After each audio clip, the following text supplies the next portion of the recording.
Enrolment drive లో భాగంగా ఈ రోజు MP elementary school, Armenpadu main school కి జిల్లా పరిషత్ ఉన్నత పాఠశాల, Armenpadu high school staff visit చేయడం జరిగింది.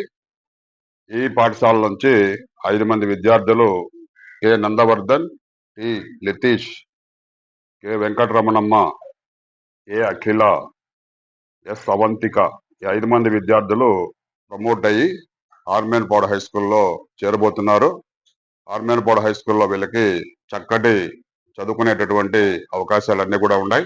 మంచి ఐఎఫ్పి ప్యానల్స్, మంచి సైన్స్ ల్యాబ్స్, మంచి క్వాలిఫైడ్ టీచర్స్, అన్ని రకాలైనటువంటి ఫెసిలిటీస్ ప్రభుత్వం కల్పిస్తుంది. కాబట్టి వీళ్ళందరినీ కూడా 6 నుంచి 10వ క్లాస్ వరకు మన ఆర్మేన్పాడు హై స్కూల్లో చదివించి మంచి ఉన్నతమైనటువంటి స్థాయికి తీసుకువెళ్లే విధంగా కృషి చేస్తామని చెప్పేసి తెలియజేస్తూ అందరికి కూడా ధన్యవాదాలు తెలియజేస్తున్నాం. పాఠశాల ప్రధాన ఉపాధ్యాయుల వారికి ముఖ్యంగా మా హై స్కూల్ తరపున ప్రత్యేక అభినందనలు తెలియజేస్తున్నాం.